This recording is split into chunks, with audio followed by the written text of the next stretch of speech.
True. Nervous. Very, very dreadfully nervous. I had been and am. But why will you say that I am mad? The disease has sharpened my senses, not destroyed, not dulled them. Above all, the sense of hearing acute.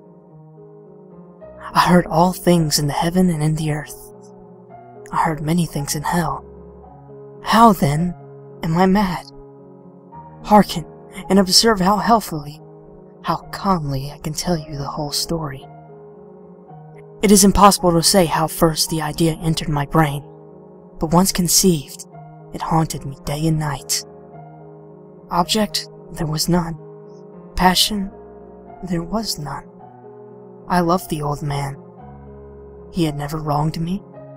He had never given me insult. For his gold I had no desire.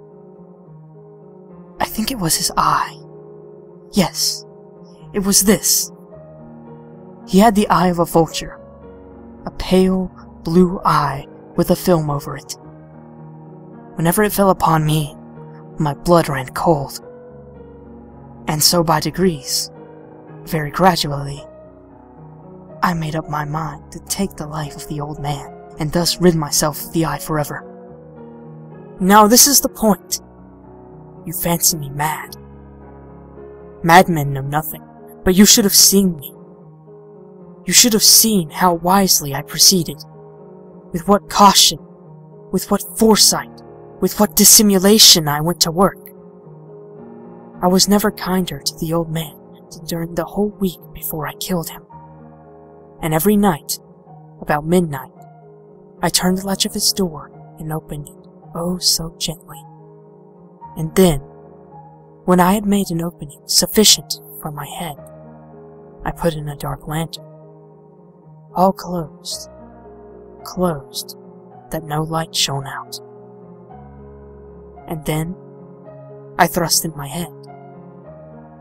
Oh, you would have laughed to see how cunningly I thrust in. I moved it slowly, very, very slowly, so that I might not disturb the old man's sleep. It took me an hour to place my whole head within the opening, so far that I could see him lay upon his bed. Ha! Would a madman have been so wise as this?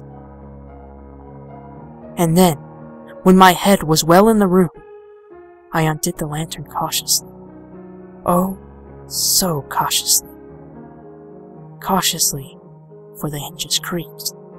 I undid it just so that a single thin ray fell upon the vulture eye, and this I did for 7 long nights. Every night, just at midnight. But I found the eye always closed, and so it was impossible to do the work, for it was not the old man who vexed me, but his evil eye. And every morning, when day broke, I went boldly into the chamber and spoke courageously to him, calling him by name in a hearty tone, and inquiring how he has passed the night. So you see he would have been a very profound old man indeed, to suspect that every night, just at 12, I looked in upon him while he slept. Upon the 8th night, I was more than usually cautious in opening the door. A watch's minute hand moves more quickly than did mine. Never before that night had I felt the extent of my own powers, of my sagacity. I could scarcely contain my feelings of triumph. To think that there I was, opening the door little by little, and he did not even to dream of my secret deeds or thoughts. I fairly chuckled at the idea. And perhaps he heard me, for he moved on the bed suddenly as if startled. Now, you may think that I drew back, but no. His room was as black as pitch with the thick darkness, for the shutters were closed fast through fear of robbers. And so I knew that he could not see the opening of the door, and I kept pushing it on, steadily. I had my head in, and was about to open the lantern, when my thumb slipped on the tin fastening. The old man sprang up, crying out, Who's there?" I kept quite still and said nothing. For a whole hour I did not move a muscle, and in the meantime, I did not hear him lie down. He was still sitting up in the bed, listening, just as I have done, night after night, hearkening to the death watches in the wall. Presently, I heard a slight groan, and I knew it was the groan of mortal terror. It was not a groan of pain or grief. Oh no. It was the low, stifled sound that arises from the bottom of the soul when overcharged with awe. I knew the sound well. Many a night, just at midnight, when all the world slept, it has welled up in my own bosom, deepening with its dreadful echo the terrors that distracted me. I say I knew it well. I knew what the old man felt, and pitied him. Although I chuckled at heart, I knew that he had been lying awake ever since the first slight noise. When he had turned in the bed, his fears had been ever since growing upon him. He had been trying to fancy them causeless, but could not.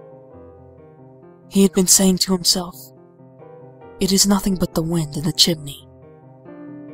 It is only a mouse crossing the floor. Or, it is merely a cricket who has made a single chirp." Yes, he had been trying to comfort himself with these suppositions.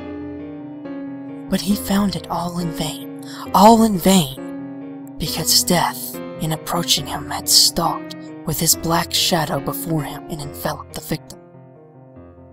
And it was the mournful influence of the unperceived shadow that caused him to feel, although he never saw nor heard, to feel the presence of my head within the room. When I had waited a long time, very patiently, without hearing him lie down, I resolved to open a very little crevice in the lantern. So I opened it. You cannot imagine how stealthily, until at length a simple, dim ray, like the thread of a spider, shot out from the crevice and fell full upon the vulture eye. It was open, wide open, and I grew furious as I gazed upon it. I saw with perfect distinctness all a dull blue, with a hideous veil over it that chilled the very marrow in my bones. But I could see nothing else of the old man's face or person, for I had directed the ray, as if by instinct, precisely upon the spot. And have I not told you that what you mistake for madness is but over-acuteness of the sense? Now I say, there came to my ears a low, dull, quick sound, such as a watch makes when enveloped in cotton. I knew that sound well, too. It was the beating of the old man's heart. It increased my fury, as the beating of a drum stimulates the soldier into courage. But even yet, I refrained, and kept still. I scarcely breathed. I held the lantern motionless. I tried how steadily I could maintain the ray upon the eye. Meantime, the hellish tattoo of the heart increased. It grew quicker, and louder every instant. The old man's terror must have been extreme. It grew louder, I say louder every moment. Do you mark me well? I have told you that I am nervous. So I am. And now, at the dead hour of the night, amid the dreadful silence of that old house, so strange a noise, this excited me to an uncontrollable terror. Yet for some minutes longer, I refrained and stood still. But the beating grew louder. I thought the heart must burst. And now, a new anxiety seized me. The sound would be heard by a neighbor. The old man's hour had come. With a loud yell, I threw open the lantern and leaped in the room. He shrieked once, once only. In an instant, I dragged him to the floor and pulled the heavy bed over him. I then smiled gaily, to find the deed so far done. But for many minutes, the heart beat on with a muffled sound. This, however, did not vex me. It would not be heard through the wall. At length, it ceased. The old man was dead. I removed the bed and examined the corpse. He was stone. Stone dead. I placed my hand upon the heart and held it there for many minutes. There was no pulsation. He was stone dead. His eye would trouble me no more. If you still think me mad, you will think so no longer when I describe the wise precautions I took for the concealment of the body. The night waned, and I worked hastily, but in silence. First of all, I dismembered the corpse. I cut off the head, and the arms, and the legs. I then took up 3 planks from the flooring of the chamber, and deposited all between the scantlings. I then replaced the boards so cleverly, so cunningly, that no human eye, not even his, could have detected anything wrong. There was nothing to wash out, no stain of any kind, no blood spot whatever. I had been too wary for that. A tub had caught all. When I had made an end of these labors, it was 4 o'clock, still dark as midnight. As the bell sounded the hour, there came a knocking at the street door. I went to open it with a light heart, for what had I now to fear? There entered 3 men, who introduced themselves, with perfect suaveity, as officers of the police. A shriek had been heard by a neighbor during the night. Suspicion of foul play had been aroused. Information had been lodged to the police office, and they, the officers, had been deputed to search the premises. I smiled, for what had I to fear? I bade the gentleman welcome. The shriek, I said, was my own dream. The old man, I mentioned, was absent in the country. I took my visitors all over the house. I bade them search well. I led them at length to his chamber. I showed them his treasures, secure and undisturbed. In the enthusiasm of my confidence, I brought chairs into the room and desired them here to rest from their fatigues, while I myself, in the wild audacity of my perfect triumph, placed my own seat upon the very spot beneath which reposed the corpse of the victim. The officers were satisfied. My manner had convinced them. I was singularly at ease. They sat, and while I answered cheerily, they chattered of familiar things, but, ere long, I felt myself getting pale, and wished them gone. My head ached, and I fancied a ringing in my ears. But they still sat, and still chatted. The ringing became more distinct. It continued and became more distant. I talked more freely to get rid of the feeling. It continued and gained definiteness, until, at length, I found that the noise was not within my ears. No doubt now I grow very pale, but I talked more fluently and with a heightened voice. Yet the sound increased, and what could I do? It was a low, dull, quick sound, much such as a sound as a watch makes when enveloped in cotton. I gasped for breath, and yet the officers heard it not. I talked more quickly, more vehemently, but the noise steadily increased.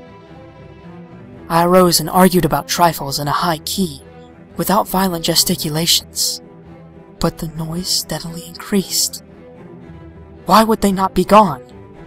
I paced the floor to and fro with heavy strides, as if excited to fury by the observations of the men. but the noise steadily increased. Oh God, what could I do? I foamed, I raved, I swore. I swung the chair upon which I had been sitting, and grated it upon the boards, but the noise arose over all, and continually increased. It grew louder, louder, louder, and still the men chattered pleasantly and smiled. Was it possible they heard not? Almighty God! No! No, they heard! They suspected! They knew! They were making a mockery of my horror. This I thought, and this I think. But anything was better than this agony. Anything was better than this derision. I could bear those hypocritical smiles no longer. I felt I must scream or die. And now, again, hark! Louder! Louder! Louder! Villains! I shrieked. Dissemble no more! I admit the deed! Tear up the planks! Here! It's the beating of his hideous heart!